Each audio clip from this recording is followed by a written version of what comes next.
When we think of Homer's Troy, we imagine it in fantasy hues of times long gone. And yet the latest research conducted at one of the world's leading mathematicians proves it to us irrefutably. What we know as the Trojan War was in fact the First Crusade.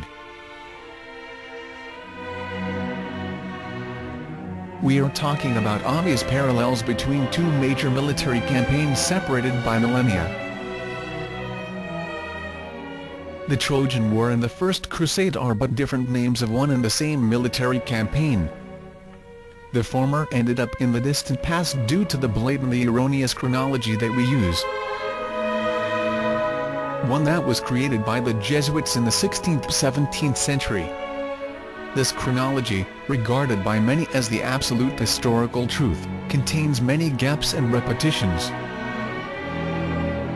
Most major historical events as well as personalities and even places have several phantom duplicates arbitrarily dated to various antediluvian epochs and presumed completely unrelated to one another.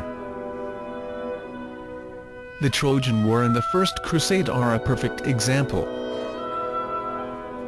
Our entire view of the so-called antiquity and the Middle Ages changes radically. History becomes streamlined and unencumbered by all the Dark Ages, lost empires and mystical cyclic patterns that afflict the official version. Classical Greek polis become one with the medieval Crusader states. Ancient Egyptian paganism identifies as Coptic Christianity, and historical Troy, Constantinople and Jerusalem turn out to be the same city on the Bosporus, which we know as Istanbul.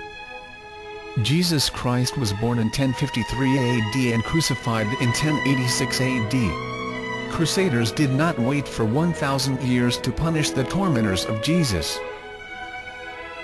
There isn't a single Crusader map in existence that would locate Jerusalem in Palestine, or indeed give us any detailed information about that region. Unlike modern historians, medieval cartographers knew the location of the Holy Land perfectly well. Sounds absurd? Not if you have read history, fiction or science.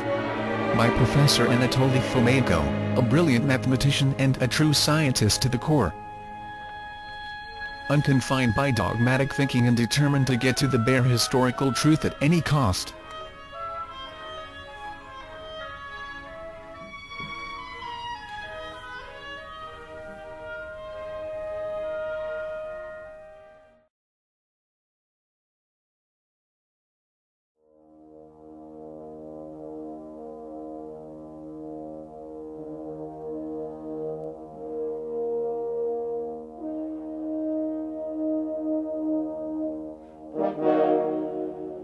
Of all the books in the Bible, none has fired our imagination more than Apocalypse, the book of Revelation to John.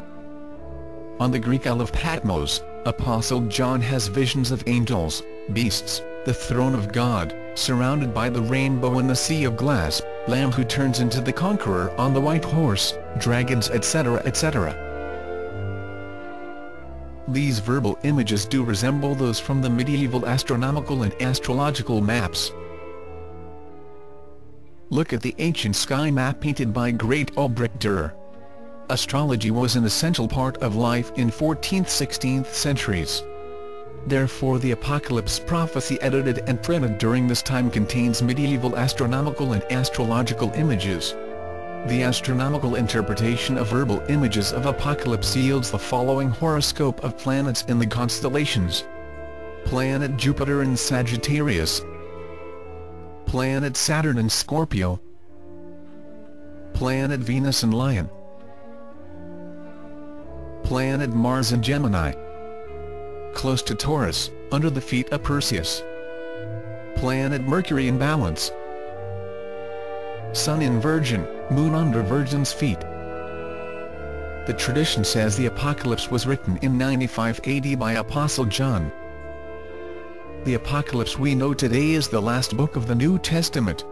First complete New Testament was edited only in 1515 in Basel, Switzerland by Erasmus of Rotterdam on the basis of half a dozen of sources. The text of the Apocalypse comes from the manuscript Erasmus lent from the German biblical scholar Reuchlin. The only moment in time when the combination of planets and constellations described in the Apocalypse could have been observed live from the island of Patmos was from the 25th of September 1486 to 10th of October 1486. So, when was the Apocalypse, Book of Revelation to Apostle John written?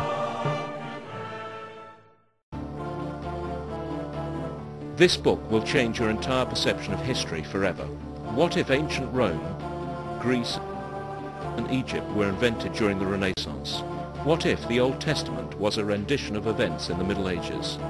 What if Jesus Christ was born in 1053 and crucified in 1086 AD? Sounds unbelievable? Not after you've read History, Fictional Science by Anatoly Fomenko, the leading mathematician of our time.